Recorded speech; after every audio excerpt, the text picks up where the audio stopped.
Am I live? Oh, okay. Hi, everyone. I am Sally, and I am so happy that you joined me this evening here on Vikings First and Skold Network.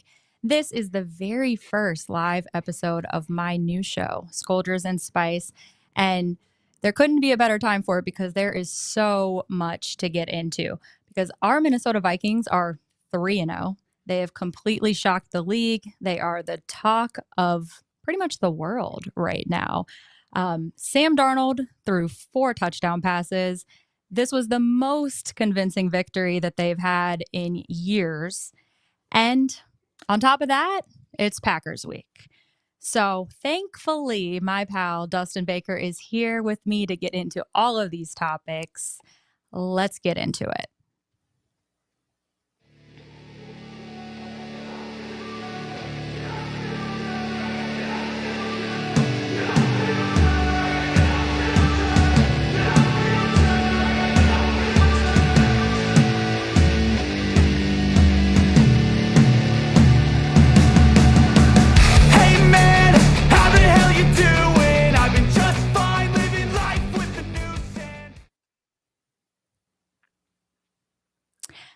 Hi, Dustin. Happy Victory Yo, Tuesday.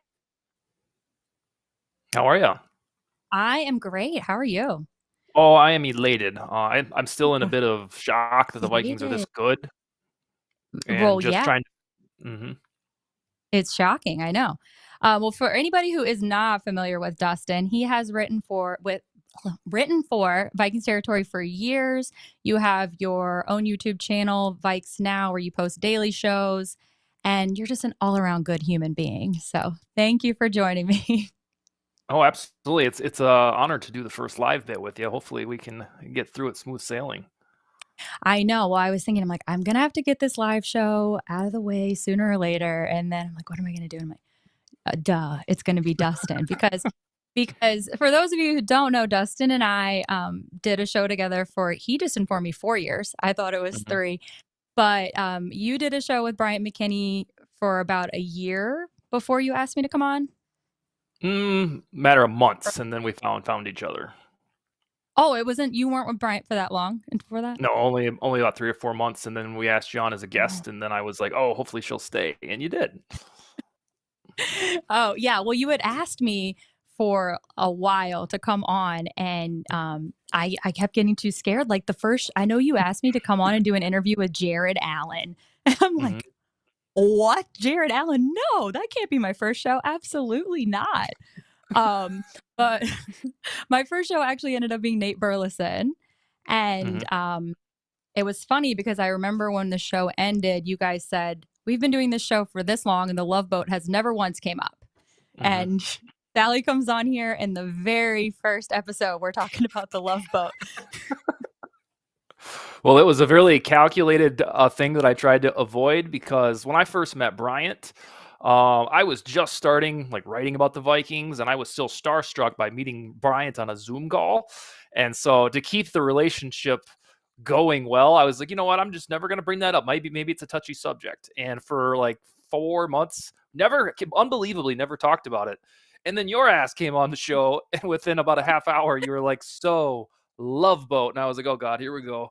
And then it turns out it's one of his favorite topics to talk about. Right, I know. And then we got to talk about it all the time. We had Fred Smoot on, and gosh, we must have had other people on who we talked about it with too. But yeah, Brian McKinney actually loved it was really fun talking about the Love Boat. But all right. Okay, 34-7. Your thoughts. Mhm. Oh boy. All right. So I picked them to win, but I thought they would win by a Will Reichard field goal. I thought that is how the positivity would continue, would be another contributor like the rookie kicker doing the thing. And it turns out what he did was just do like this obscene cake topper field goal. It's like, you know what, we're going to blow these guys out. And just for fun, I'm going to hit a 58 yarder. But on the whole, I had a feeling that Brian Flores would be able to fluster CJ Stroud, but not like that, not that dominant.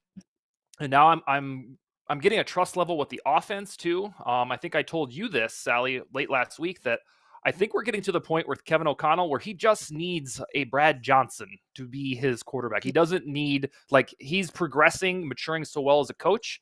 And if he gets a quarterback that protects the ball moderately, not a bonanza of interceptions and fumbles and moves the sticks, I think his offense will habitually hum. And so all three facets of the game contributed to this beatdown. And you said at the top of the show it was the most impressive win in years. And that's correct. I can't remember a more impressive Vikings victory since the 2017 season. They have beaten some teams pretty convincingly in 2019. But in terms of the bank being that loud and folks Mhm. being this excited, I swear it hasn't been 7 years. I mean, it's been 7 years since we have been this all in. And I think we're all just kind of waiting to just make sure 100% that it's not a 2016 season. I think that is like the one hesitation that keeps us from investing with, both feet. But man, what a wonderful start to the season, and it's not accidental whatsoever.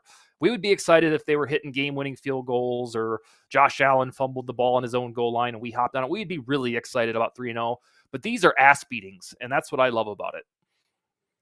Yeah, it's so unexpected. I mean, they're 3 games in and they're already halfway um, to the win total that I predicted. So it's like, wow, I don't know who could have ever seen this coming. And people can say maybe they would have predicted the Vikings were 3-0 if you're a real homer, but no one saw it going the way that it has been. It's unbelievable, honestly.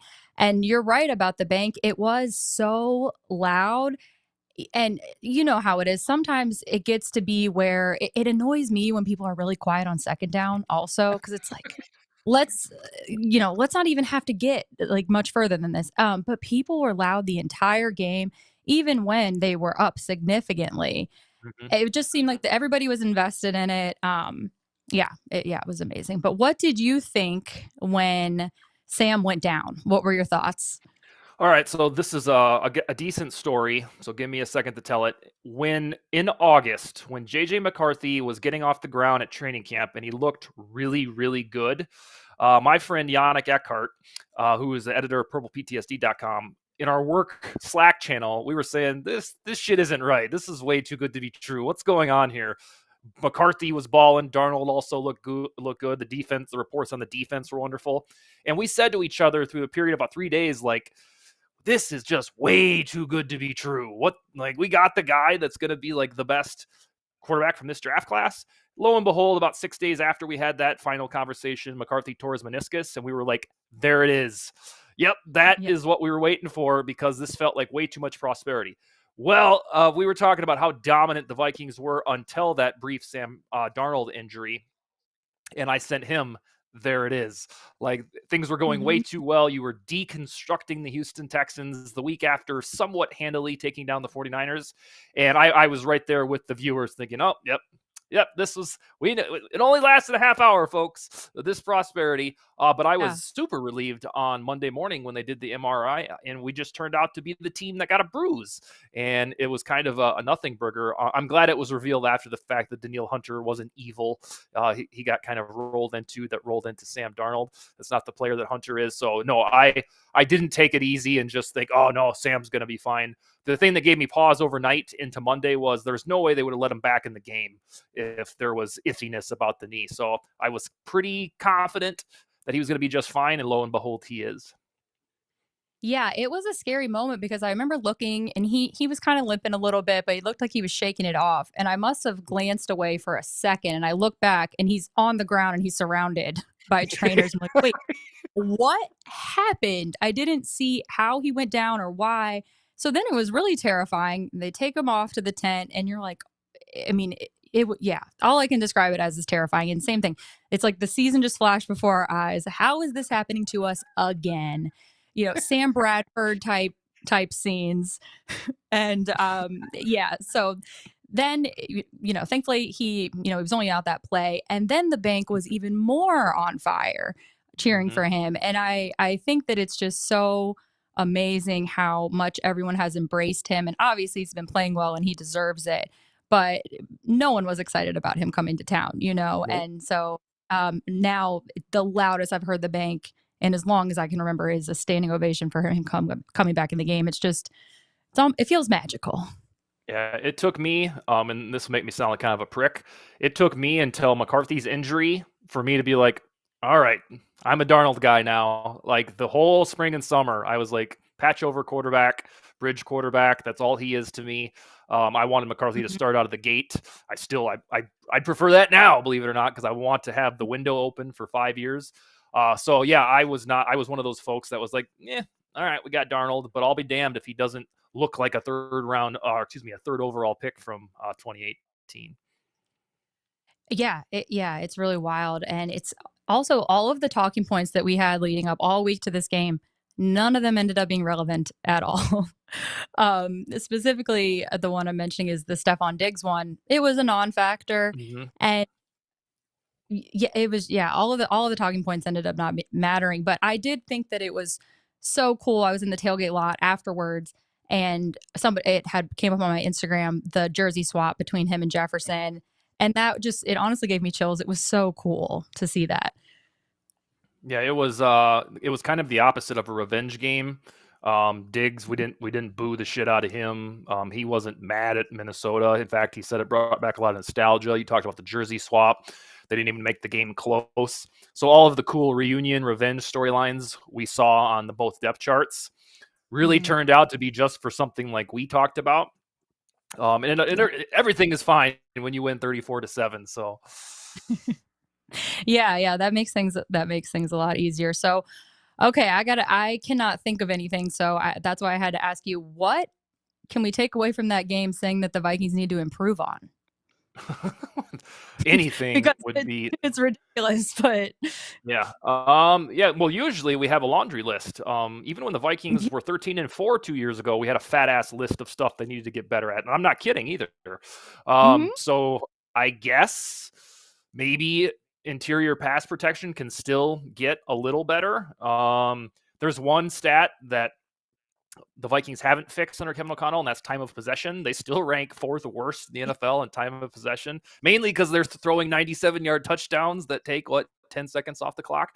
That one is in the toilet still. Usually dominant teams dominate time of possession.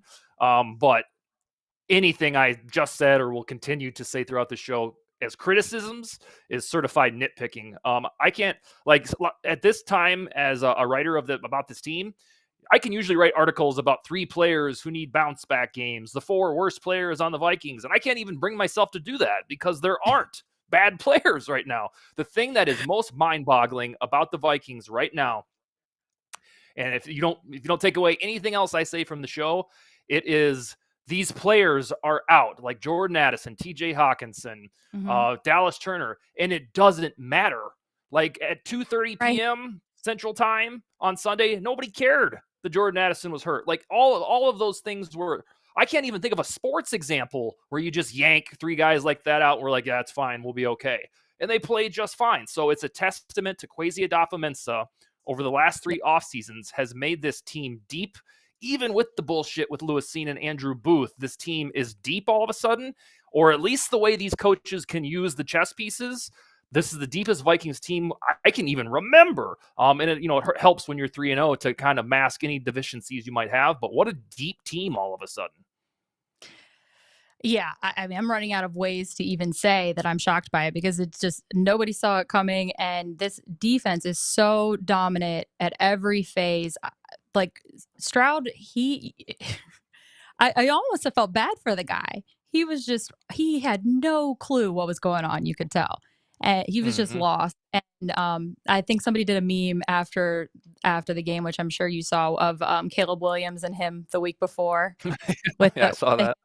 best, and then the next week it's Sam Darnold and him, and it's just like who the heck would have thought that this was our life? But Mm-hmm. all right, well, like I said, it's Packer week, and we've got a lot to go into there. But first of all, before we get into that, I just wanted to reminisce a little bit because the theme of this show is the Vikings community and how becoming a part Vikings fan community and how becoming a part of this community has changed your life. And I know it's had a huge impact in you and a big career change. So I'm hoping you can just talk a little about that. Absolutely. So during the pandemic, I worked at a place called Sanford Hospital here in Sioux Falls, the insurance company arm, and I had to resign because I wasn't able to get my kids childcare during that March when the world shut down, and they Yeah. wouldn't just have me work at home. That was too taboo of a topic at the time. So I resigned, and my wife was able to work at home. So in the backdrop, I wrote an article for a website called The Viking Age, and that did pretty well. And then I just started writing more. And my dear friend who is departed, Joe Johnson, offered me to come write for Vikings territory and gave me this Godfather offer to do so. I didn't believe it at first, but ultimately he was telling the truth. And ever since, I have written about the Vikings every single day. And then about 2.5 years ago, I made the plunge to full time. So it is indeed a complete lucrative career change for me. And then on the community part, my best friends in life now are people I've met from this writing and podcasting journey. Like, for real. I know. Wes Johnson, Right? Wes Johnson out in San Francisco. He and I's family's vacation now. I met him on Vikings Twitter. We have a love for fantasy football. We're like the same age. We're both recovered alcoholics. We have all of these similarities. Yannick Eckhart, who comes to my house for 6 weeks every year. He lives in Germany. We talk like, every single hour of the day. And then I have you on top of it all from the Believe show. Our good friend Bryant McKinney, who we did a show with for 4 years, he introduced us to like the people that we watched when we were teenagers, or for you, probably even a kid. So yeah, I only have positive things to say. I don't believe any of that shit that's like, hey, Twitter isn't a real place, or watch what you meet on the internet. I can get a drop on if somebody's a good human online, believe it or not. It helps to have Zoom calls or StreamYards and stuff like this, but I don't have a single negative story about dealings in the Vikings community, and I'm glad that I could be a part of it. Absolutely. And I've talked a lot about, I mean, this is only my fifth episode, but I have talked about it a lot that, I mean, it completely changed my life. That's why I live here. That's why I'm sitting here having this platform. And I mean, I remember being a part of that show. It was with Bryant and you. It was so surreal, the guys that we got to Mhm. talk to. And I had mentioned on my first episode that Dave and I did, we, I had mentioned that my favorite interview, I mean, we probably, at least that I was included in, maybe like 30 or so players, Yeah. I would estimate that we ended up interviewing. Mostly Vikings players, but we also, had some Hall of Famers like Ed Reed and other guys that Mhm. Bryant knew over the years. And yeah, there was definitely some pinch me moments, and one of those definitely being Randy Moss. Um, Mhm. I still can't believe it to this day that we got to talk to him, and I got to ask him about the catering and get the full scoop there. But when Dave and I were talking, I mentioned that of all of the people we talked to throughout that time, my favorite interview was actually Troy Williamson. Mhm. And everyone is always so shocked to hear that. But I remember we had Randy, of course, it's exhilarating. And the next week, I mean, it's a few days later, we're still on that high. And Bryant texts us and he's like, hey guys, I booked Troy Williamson for next week. Mhm. And we're like, what? First of all, what an odd coincidence that they're back to Yeah. back. And then it's like, what the heck am I even going to talk to this guy about? But it ended up just being the most candid interview ever. It was so, I learned so much from talking to him, and he was so transparent about his struggles and how that's affected him and his life now. So I was curious about you, and what was your favorite interview that we did on that show? Yeah, you're right that there was between 30 and 50. And I'm not going to steal your thunder with Troy Williamson, but I will tell you that if I was just going to hang out with a guy doing whatever for the weekend, it would probably be Troy Williamson, because of how cool he was talking about. I think it was bouts with anxiety that's contributed to his performance as a football player. Um, my mental illness was kind of still is, depending on how you look at it, was alcoholism. So the way that he was open about anxiety, and I think there was some depression in there that he mentioned, was so cool. The representation part of it, and it was strange that when we were like, God, we're going to ask Troy Williamson, we thought about the guy who didn't work out for the Vikings. How stupid of us not to think of, oh, there's more to the human being than a guy who catches footballs. And he turned it out Yeah. to probably be the most quality guy that we ever talked to. But that's your answer. I have two for different reasons. Warren Sapp. When we talked to him, first it was hilarious. He couldn't figure out time zones, so it took like 2 weeks of anticipation, like lining up on a Wednesday night. oh no, I thought you said this time zone, and we almost just said screw it, this guy can't figure it out. But we finally connected, and that was like interviewing a wrestler. He was so bombastic. There was one point in the interview where I said the word contextually, like I said something, hey, let's put this in context. So I said contextually, and he mocked me. He's like, contextually. And so I had Warren Sapp mocking me. He was really fun because the energy or the episode was just high octane for 40 minutes.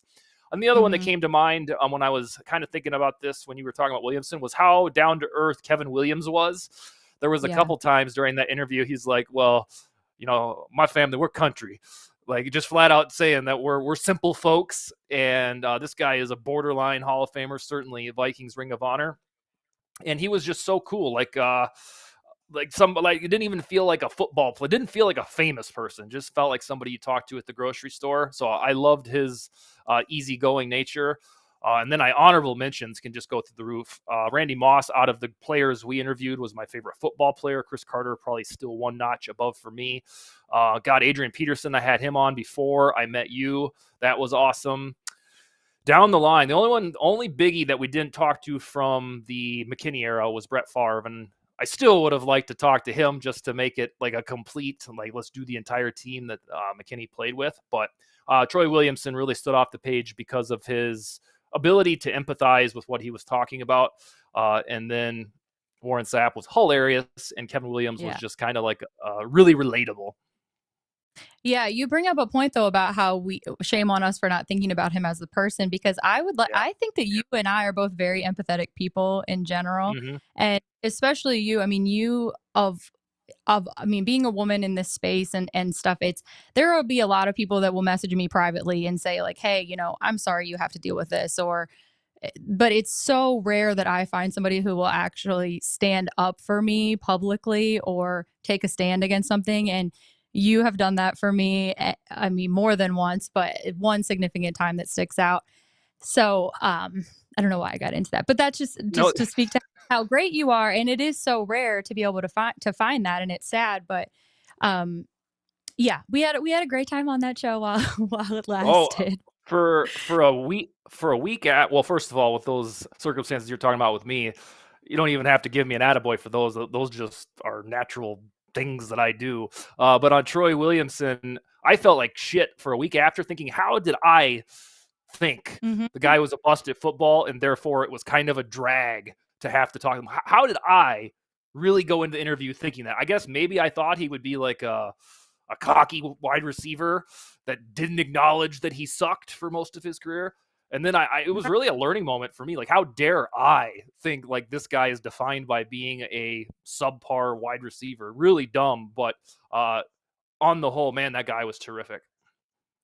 Yeah, totally agree about that. I see in the comments here, which I'm sorry, people, if I'm not paying much attention in the comments. Like I said, first live show, so I'm learning all these things on the fly. But I see a lot of the conversation is about there's a fake Thor Nystrom in the room, or maybe it's a real one. People can't seem to agree on that. So that oh, that's interesting that all of that is going on. I don't know. Do we have a fake Thor or a real Thor? Maybe both. But okay, so since we're talking about the past a little bit, let's move on to the Packers. The Vikings are at Lambeau Field. It's exciting time, especially well, any time that they play there, but early on in the season when you know for sure it means something. It's there's a little bit more smack talking and everything because sometimes towards the end of the year, one of them will already be out. Uh, sorry, Dolly just did something crazy down there. But anyhow, before we get into what's going on present day, Lambo, I wanted Mhm. to ask you, what is your favorite memory of a past game that went down at Lambeau Field? Okay, so I've been a Vikings fan since 1996, so coming up on 30 years. The fashionable one to say, and I can't disagree with it, is the 2004 because the Vikings were underdogs. But just like you taking the Williamson answer, I'm not going to take that one because I know it's too fashionable. So I'll give you a little list. Before the show, producer Dave talked about 1998. That was a convincing Monday night win that put the Vikings on the map. Randy Moss in particular. '09 was sweet because it was far of going back to his own stomping grounds and doing the Hmm. thing. That one is extremely memorable. And then the one that I think I'm stealing from you is 2015, week 17 at that time. So I think it was actually January 2016. Teddy Bridgewater was in his second year as Vikings quarterback. The Vikings ended up winning the division. But you know how right now we feel like broad shoulder, the Vikings are 3-0, like his defense could beat anybody? We didn't really feel that way about the 2015 team. We felt like we were good, but we're the little engine that could. So I did not think that they would go into Lambeau and win that division that night. But they Mm-hmm. did somewhat convincingly. We didn't know anything about Bridgewater getting hurt 9 months later. So it felt like Bridgewater's like, I'm taking this football team as my franchise moment. I think he only had like 150 yards, like the usual Bridgewater experience. But the Vikings Yeah. defense was starting to get good under Zimmer. And it felt like, all right, this coach is the real deal. We went on the road, we win the division.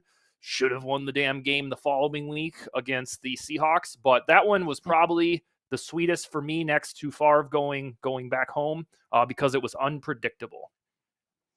Yeah, I think I've got to agree with you that I mean that game of Favre going back to Lambeau when he came to the team, it was like that was the one that was automatically circled. Like, what's going to happen there? It was so emotional building up to it, and then to see how he played there, it was, you know, I'll never forget that game, or when the Packers ended up coming here and playing.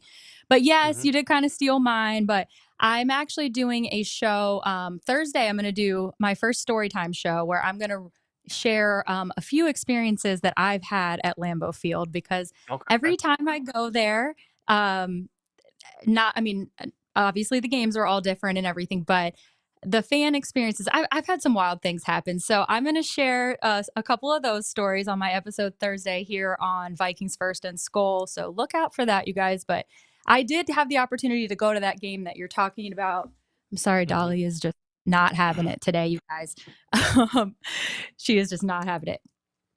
I did have the opportunity to go to that game that you mentioned, and it really did. It came down to the wire because it was like, Okay. is Aaron going to? Because it was Aaron could have thrown a touchdown at any time there. He was, and it ended up getting picked, I believe. No, it was incomplete in the end zone, but they could have came back. So it was not technically a playoff game, but it was for the division. It was a night game. It felt like a playoff atmosphere.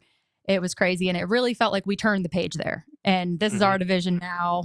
You're in the rearview mirror, and then obviously we all know how it went with a no contact injury, Teddy Bridgewater, Sam Bradford, blah blah blah blah. But all right, let's talk. Let's get back to reality. Let's talk about what's going on right now. Um, so Malik Willis, Jordan Love, does it matter? Oh yeah, I don't think that Malik Willis can withstand Flores, the current iteration of Flores defense. Jordan Love probably can. I honestly don't know who is going to play. I think it's a true coin flip. My cynicism says it'll be Jordan Love. He's been waiting for this week to come back.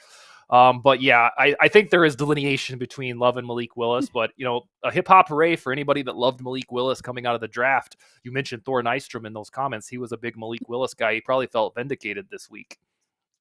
Oh, see, I didn't know that. I didn't know he was a Mm-hmm. big Malik Willis guy. But yeah, it is interesting how they've been able to adapt. But I don't think that they've really played any. They haven't played a team that is going to give them a challenge like they've got coming to town here on Sunday. So how do you feel about LaFleur and KOC are compared a lot because of their ages and the coaching tree and all of that? What are your thoughts on that as far as the differences in those guys go and the similarities? Well, this one will be a clash of the Titans in terms of not necessarily new, but guys that have solidified themselves as the real deal. I think O'Connell, that's one of the cool perks of these last three games is nationally, it's just accepted now that Kevin O'Connell is one of the NFL's best head coaches. And I think that's pretty awesome that we happen to have one of those guys that you can trust beyond the shadow of a doubt. LaFleur now has proven, especially with Malik Willis and then the transition to Jordan Love from Rodgers, that he is the real deal. And I hate saying that. One of these eras, they're going to get either a mid head coach or a mid quarterback, and I'm going to rejoice. It just hasn't really happened yet. I don't know if Jordan Love is as good as the rest of the world thinks he is, or his paycheck says. I think he's darn good, but kind of in that Prescott category right now, where you're not scared shitless of him. So yeah, I would say LaFleur and O'Connell. If you're going to construct coach power rankings, both are in the top 10. I think LaFleur is certainly in the top 5, and O'Connell's nipping at his heels. It Mhm. should be It should be. I mean, and it's not like LaFleur like owns O'Connell or anything of the sort. The Vikings won there last year and were en route to Yep. a convincing win. You know what I said on a different show? I think it was Sunday night, Sally.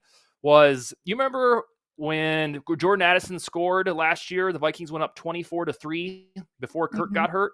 That was the first time at that point where they had stepped on a opponent's neck in 5 years, and Kirk Yeah. got hurt an hour later. Maybe that was like the progression point of O'Connell. He needed like a year and a half to get under his Mm-hmm. belt, because I'll be damned, ever since he's had a starting quarterback since that game, nobody Yep. has been able to stand with the Vikings. So yes, two of the best coaches in the NFL, and it's really cool for both of their sake that they're not that much older than me. O'Connell's not even older than me. Yeah. Oh my God, we're getting old, huh? But I mean, it was like the first 2 or 3 years that everyone's, "Oh, LaFleur, he's this prodigy, so great," and I remember just being like, "He has Aaron Rodgers." Like, he Mm-hmm. and at that time, there was all this discourse between them and who's really in charge. Is Rodgers in charge? Is LaFleur in charge? Well, I think he's proven that he actually does know what he's doing, and that's unfortunate for us, but, Yeah. uh, I don't know. How are you feeling about Sunday? I'm feeling very hopeful, and I know we've said this the last couple years because the games have all started out differently. You know, we had the year where we lost in the last 2 minutes every game. Then we had the year where we won in the last 2 minutes every game. And now we've never been in this position before. So I'm feeling very confident going into Sunday. How about you? So, yes, and the reason that I feel confident is I would feel dumb not to pick the Vikings. They are playing so well. Nothing is fluky, nothing is accidental. Across the board, special teams, defense, and offense, the Vikings are playing well. And for me to say, nope, it's not going to continue, I'd have to recognize some sort of budding deficiency. And I don't see that with these Mhm. Vikings. So I do think that they'll win this one by a field goal. But here's the cool part, Sally, is at 3-0. Right now, to me, they have house money. I'm not going to bitch if they lose at Lambeau to the Packers. Now, if it's something fluky, like the weirdest thing you've ever seen in your life, then I will be like, of course that happened. But they have earned my goodwill that if they lose to Green Bay, I'll be like, well, yeah, you had to pinch yourself a little bit here, folks. You can't win them all. And I will be just as happy as I am right now at 3-1, getting ready to play the Packers' other quarterback, Aaron Rodgers, in London, and then they have a bye after that. So I actually do think that they will win. That's how good they're playing. But I'm not going to bemoan a loss or bellyache too hard if they can't snag one at Lambeau. Yeah, same here. I mean, I would honestly at this point be surprised if they lost, which is crazy. Yeah. So I for sure see them winning and by more than a field goal. I think they're going to go in there confidently and do their thing, and it will be interesting to see Aaron Jones and how he performs. And they always go into this, oh, it's no big deal, it's just another game, but he wants to do well. And while he's obviously been performing well for the Vikings, it would be really nice to see him have a breakout game there and yeah, just win in a whole new way than they've been winning. So Mm-hmm. okay, well, let's wrap it up. I'm predicting a win. You're predicting a win. For anybody who does not know this, Dustin is actually the owner of the Skoldiers and Spice tailgate lot. So next time you see him, thank him for his service because we would not have any of this without him. I'm going to But clean okay, that up a little bit because that's way too much credit for me. I am a season ticket holder. All I have to do is tell the lady, yep, give me that tailgate spot, please. And then Sally takes care of the rest. So I'm not this big good Samaritan. I just so happen to have access that others don't. well, it is in your name, but I don't even think I've told you this yet. So this year, it kind of like got put in both of our names, kind of, sort of. So when I pull in, I do my QR code pass and all of that. And then they're like coming after me with some spreadsheet. And they're like, what's your name on here? What's your name on here? And this spreadsheet, it is not in alphabetical order whatsoever. It's Mm-hmm. just a bunch of names thrown on there. And they actually have my first name. Um, No, they have my real name, my full name, and then they have your phone number. Oh, yeah. And that, yeah, it was just a complete mess. They couldn't find anything. But yeah, so we would not have that without you. So thank you so much for your service there. Um, all right, I lost track of where I was going. But, anyways, thank you guys so much for tuning in. We have 50 people here for the first live show, you guys. That's crazy. I'm sorry I didn't get to the chat too much. But like I said, this is This is the first time I just lost my V card here on live. So, Dustin, tell everybody where they can find you and your wonderful writing and YouTube channel. So the writing is all day, every damn day on VikingsTerritory.com. YouTube, Sally contributes on Fridays, is Vikes Now, just all one word. Twitter, Dustin Baker. I always got some cocky shit to say on there, some stat. So, yep, all day, that's all I do is Viking stuff. And it's really, really supersized cool when they're 3-0 and they look like the third best team in the league. Yeah, it's amazing. Okay, everybody, thank you for tuning in. Like I said, I will have a show on Thursday, which is going to be a little story time episode. We've got some spicy Lambeau memories that I would like to fill you guys in on. Some cautionary tales, so to speak, of going to Lambeau Field. And like I said, that'll be Thursday. Make sure you tune into Tyler Fornish's show tomorrow night, live at 6 o'clock. The Real Forno Show here on Vikings First and Skol. And yeah, everybody have a good night and F the Packers. Skol, baby. Like, subscribe, and ring the bell. And rate us on your favorite aggregator. And a big shout out goes to Sal and her guests on this Vikings First and Skol production, partnered with the Fans First Sports Network. Thanks, everyone, and Skol.